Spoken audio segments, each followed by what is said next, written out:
a queda do governo sírio.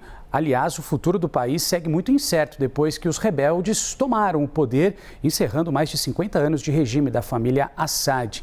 O líder deposto, Bashar al-Assad, fugiu para a Rússia. Moscou pediu uma reunião, inclusive, de emergência do Conselho de Segurança da ONU para discutir a atual situação. Para a gente continuar conversando a respeito desse assunto, vamos falar agora com a professora de Política Internacional e Segurança da Universidade Federal de Santa Catarina, a Daniele Aires. Professora, muito obrigado por estar conosco aqui nesta segunda-feira, no novo dia, começando a semana e nos ajudando a entender o que a gente pode esperar desse atual momento da Síria, quem assume, quais serão as posturas diante do país nessa turbulência e, claro, todas as relações com as outras nações também. Está todo mundo na expectativa. Muito bom dia, professora. Seja bem-vinda.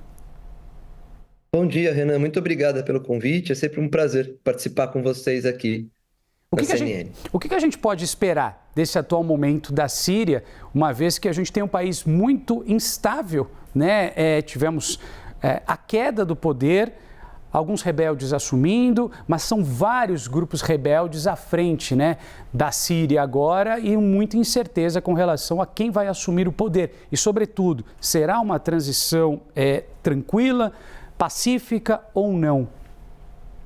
Então, Renan, acho que a primeira pergunta para a sua última, primeira resposta para a sua última pergunta, eu acho que não será uma transição tranquila. O que a gente pode esperar, no curto e médio prazo, é uma instabilidade muito grande no território sírio.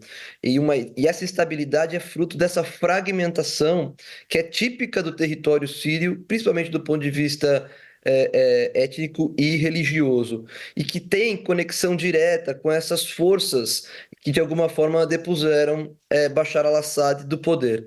E então o que nós estamos assistindo hoje é, obviamente, a Frente pela Libertação do Levante tendo uma preponderância em ser a propositora de um novo governo, tendo alguma força nesse sentido, mas há vários grupos que estão disputando esse processo. E essa condução dessa disputa que talvez seja o mais importante a prestar atenção agora. E isso não vai acontecer de forma isolada por uma coesão ou coerência interna. Vai precisar de ajuda externa, porque do contrário não será possível. Se só depender dos ajustes internos, nós vamos ver mais uma guerra civil acontecendo em mais um país do Oriente Médio. Então, a turbulência ela vai ser efetiva nas próximas semanas, eu diria, e até meses. Agora, como é que isso pode, de alguma forma, ser mais calmo? Ou o que se esperar? Se houver uma coalizão internacional, e essa coalizão partindo tanto, por exemplo, dos Estados Unidos, mas também de Rússia, que é uma força muito ligada a Bashar al-Assad, que faça com que seja possível uma transição para qualquer tipo de força que se coloque na região e que depois a disputa de poder venha a ser efetiva no que diz respeito à geopolítica regional. Ou seja, então se legitima um governo que, pelo visto, a população está entendendo ser melhor do que o do Bashar al-Assad, e o Bashar al-Assad, obviamente, era um ditador com características muito sanguinárias, mas que, obviamente, precisa entender de que lado ele ficará na luta geopolítica regional, se mais pró-Israel ou se continuará em Síria pró-Irã. Então, isso é talvez a turbulência central do processo. Com certeza. Aliás, professor, eu vou convidar agora para se juntar a nós nessa conversa o nosso analista sênior de internacional, o Américo Martins, que inclusive tem uma pergunta para a senhora. Seja bem-vindo, Américo. Muito obrigado, Renan. Professora, muito obrigado pela oportunidade da gente debater aqui esses assuntos tão importantes com essa mudança radical na Síria. A senhora mencionou muito corretamente a necessidade da participação da comunidade internacional, porque os próprios grupos rebeldes por si só não conseguiriam chegar a um acordo se não tivesse ali estímulos internacionais. Hoje, nós deveremos ter uma discussão sobre a crise na Síria no Conselho de Segurança da ONU, uma reunião que foi convocada provocada pela Síria. Pela Síria não, pela Rússia, perdão. Um dos países que bancou o regime do Bashar al-Assad. Nos últimos meses e anos, o Conselho de Segurança foi muito pouco efetivo para tentar ter qualquer tipo de reação, por exemplo, na guerra entre Israel e o Hamas, Israel, Hezbollah, a própria guerra na Ucrânia. Nesse caso da Síria, nós podemos ter esperança de que o Conselho de Segurança tenha um papel mais preponderante para tentar fazer essa transição dentro do país? Bom dia, Américo. É sempre um prazer conversar contigo e obrigada pela pergunta. Eu acho que nós estamos numa situação muito delicada. O Conselho ele ainda é movido por essa clivagem que só aumentou nos últimos 2 anos, digamos assim, 3 anos. Vamos colocar o marco aí da guerra da Ucrânia. E a tendência é que as clivagens permaneçam. Agora, o que talvez possa fazer com que a reunião de hoje, que vai ser muito tensa e de alguma forma vá discutir a geopolítica mundial como um todo, onde a Síria pode ser de fato um ponto de inflexão, é como essas potências vão entender a capacidade de controle desses grupos rebeldes que têm raízes em grupos armados e grupos terroristas do passado, na lógica de poder e do conflito regional. Então, talvez essa questão possa mover o Conselho de Segurança e a clivagem, principalmente entre Estados Unidos e Rússia, para um caminho único. Um caminho onde, apesar de entenderem que essas forças rebeldes possam ser legítimas, elas terão que ser legítimas mediante o controle e a aceitação da legitimidade e propostas, o caminho proposto pelo Conselho e pelas grandes potências.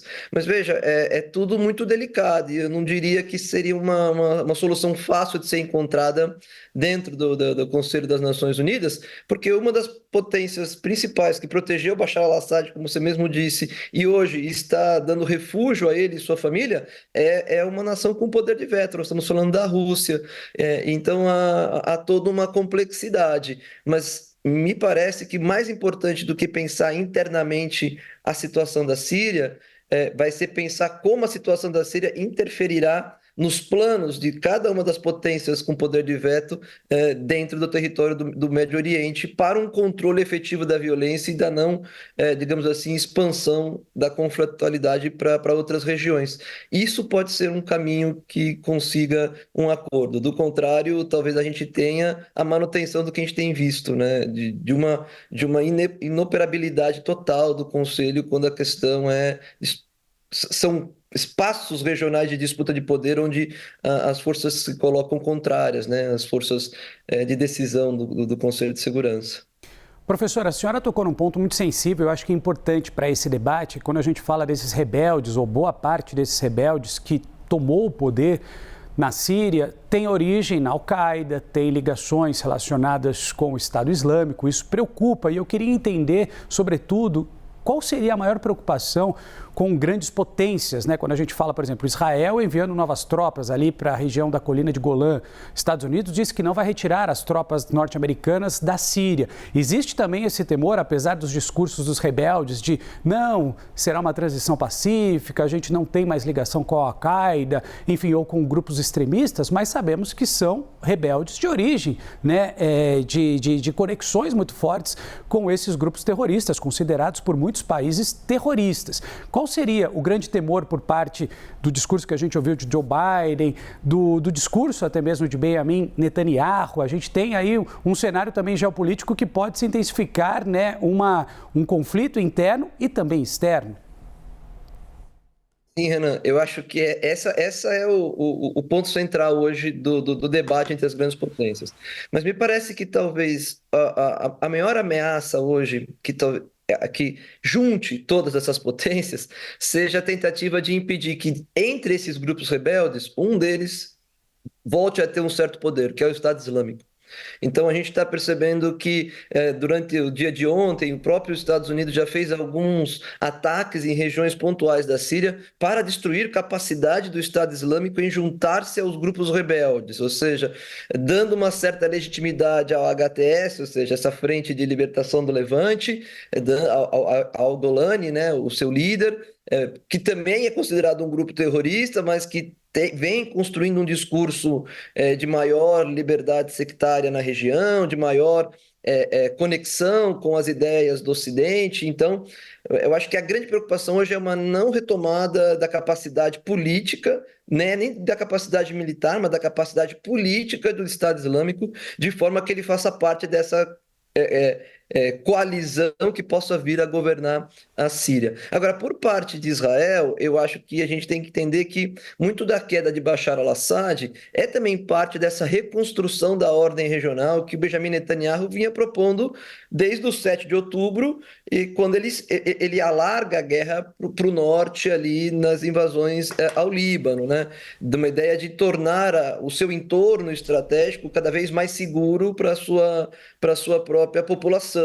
E isso envolve, por exemplo, não ter mais essa zona tampão que era proposta desde um acordo dos anos 70 com a região da Síria, ali nas colinas de Golã. Então, o que faz Benjamin Netanyahu? Eu vou pôr tropas aqui para garantir a segurança de Israel. Então, eu acho que o mais interessante, e esses pontos de inflexão hoje, são esses. Primeiro, quem está no poder é um grupo armado, contrário à lógica do Ocidente, mas que está fazendo um papel pelo qual o Ocidente tinha planos, que era depor Bashar al-Assad. Mas tem um desses grupos que nós não queremos a ascensão. Esse grupo é o Estado Islâmico. E agora, depois que nós impusermos uma derrota ao Estado Islâmico nesse levante, a ideia agora é como controlar a ascensão, por exemplo, do HTS e de outros grupos, numa lógica que atenda à vontade de reorganização desse poder na região, não numa aproximação com o Irã, mas numa coalizão que possa juntar aquilo que Joe Biden falou no seu discurso ontem: Jordânia, Líbano, Israel, Síria e o Iraque como uma grande zona tampão de proteção à sua, né, zona de interesse naquela região. Tá certo, nós conversamos com Daniele Aires, que é professora de Política Internacional e Segurança da Universidade Federal de Santa Catarina, que nos ajudou a entender um pouquinho de toda essa mudança de poder que vem acontecendo na Síria. Obrigado, professora. Ótimo dia.